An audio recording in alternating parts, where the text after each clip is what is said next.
Hello and welcome back to Rev Endurance Sports and a cautionary tale for you folks that purchase bikes either online, Facebook Marketplace, or at a garage sale. Sometimes you get some great values. You get bikes that were gently used or maybe not used at all. They were a present for someone and then they just didn't ride it. And that's kind of the case, I think, in this bike. However, there are some things that I wish to caution you about when you buy a bike. And I strongly suggest that if you can purchase a bike from your local bike shop, then please do that. Support those small businesses.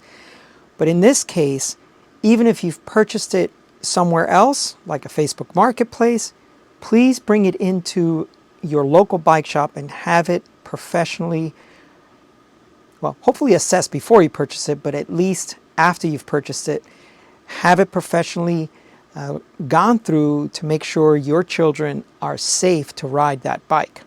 So this is what I'm talking about for this particular bike. Now, it initially came in because the lovely lady thought that the front tire was flat. I aired up the tube because I needed to find where the flat might be, because it's possible that it's a small thorn, a small piece of metal fiber of some sort.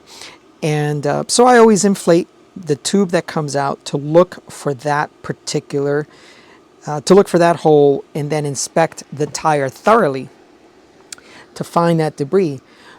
But I just wanted to check a few things, even though it was not part of the contracted job, if you will.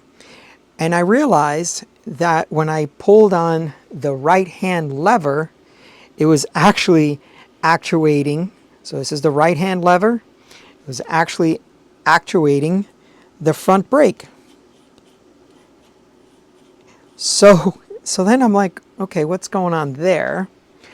And then I went to check the shifting, and of course the shifting was backwards. So I was like, wait a minute. So then I looked, and there is the logos for the shifter brake pods.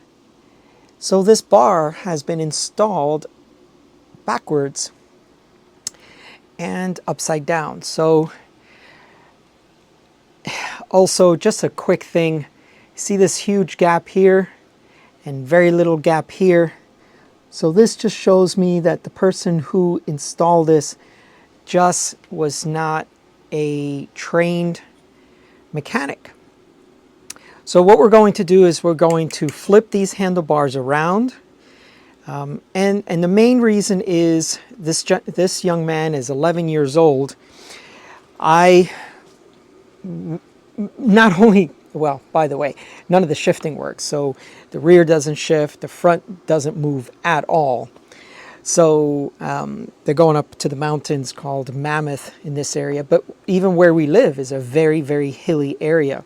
So he's going to need this three chain rings, 3x8, so 8 cogs back here. He's going to need that gearing to get around, even just in this area.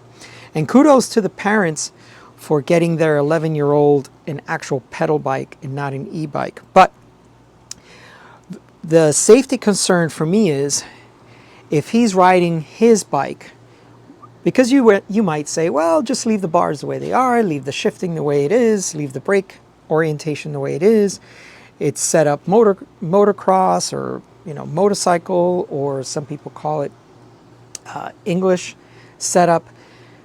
You might say that. However, if this young man jumps on someone else's bike and their brakes are set up to where, he thinks, oh, that left brake lever is my rear on my bike. He yanks on that brake lever hard because he wants to do a skid on his friend's bike, and that ends up being the front brake.